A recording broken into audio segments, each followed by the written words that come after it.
26 states, 1,200 plus reporters. Rahul ഗാന്ധിയുടെ ശരീരത്തിൽ പ്രകാശരശ്മികൾ പതിച്ചതിനെ ചൊല്ലി വിവാദം. രാഹുൽ ഗാന്ധിയെ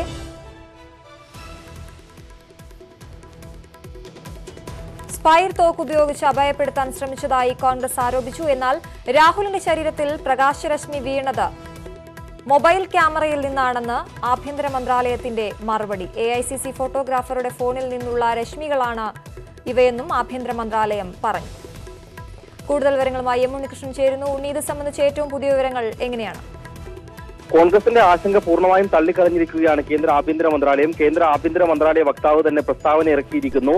അതിൽ പറയുന്നത് കോൺഗ്രസിന്റെ പരാതി ഇതുവരെ ലഭിച്ചിട്ടില്ല. പക്ഷേ രാഹുൽ ഗാന്ധിയുടെ തലയിലും ചെന്നിയിലും ചെവിക്ക് സമീപത്തുമൊക്കെയായി കണ്ട പച്ച വെളിച്ചം അത് ലേസർ അല്ല, മറിച്ച് ഒരു മൊബൈലിൽ നിന്ന് ഉള്ളതാണ്. മൊബൈൽ ഫോണിൽ നിന്നുള്ള വെളിച്ചമാണ്. AICC ഫോട്ടോഗ്രാഫർ ഉപയോഗിച്ചിരുന്ന മൊബൈൽ ഫോണിൽ നിന്നാണ് ഈ പച്ച വെളിച്ചം രാഹുലിന്റെ മേൽ പതിച്ചത്.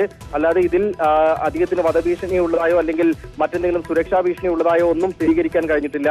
SPG മേധാവി തന്നെ ഇക്കാര്യം പരിശോധിച്ചിട്ടുണ്ട്. SPG AICCയിലെ ഫോട്ടോഗ്രാഫറെ വിളിച്ചു വരുത്തി അദ്ദേഹത്തിന്റെ ഫോൺ പരിശോധിച്ചു.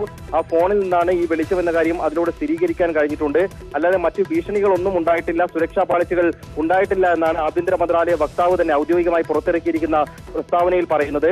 ഇന്നലെയാണ് കോൺഗ്രസിന്റെ മുതിർന്ന നേതാക്കളായ ജയറാം രമേശ്, അഹമ്മദ് പട്ടേൽ, രൺദീപ് സുർജേവാല എന്നിവർ കേന്ദ്ര ആഭ്യന്തര മന്ത്രി രാജ്നാഥ് സിംഗിന് കത്തയച്ചത്. ആ കത്തിൽ പറയുന്നത് രാഹുൽ ഗാന്ധിക്ക് വധഭീഷണിയുണ്ട്, ഇന്ദിരാഗാന്ധിക്കും രാജീവ് ഗാന്ധിയും ഒക്കെ അപായപ്പെടുത്തുകയാണ് ചെയ്തിരുന്നത്. സമാനമായ രീതിയിൽ രാഹുലിനും വലിയ ഭീഷണിയുണ്ട്. പച്ച വെളിച്ചം 7 തവണകളായി രാഹുൽ ഗാന്ധിക്ക് മേൽ പതിഞ്ഞിട്ടുണ്ട്. അതൊരുപക്ഷെ സുരക്ഷാ വിദഗ്ധരുമായി ചർച്ച ചെയ്തപ്പോൾ രാഹുലിനെ വകവരുത്തുന്നതിനായി ഒളിത്തോക്കിൽ നിന്നും വന്നതാകാം, ലേസർ രശ്മികളാകാം പതിച്ചതെന്ന ആശങ്കയാണ് കോൺഗ്രസ് നേതാക്കൾ ഉന്നയിച്ചിരുന്നത്. അനുബന്ധ സുരക്ഷ ഒരുക്കുന്ന UP പോലീസിന്റെ ഭാഗത്തു നിന്നും വലിയ സുരക്ഷാ വീഴ്ച ഉണ്ടായിട്ടുണ്ട്.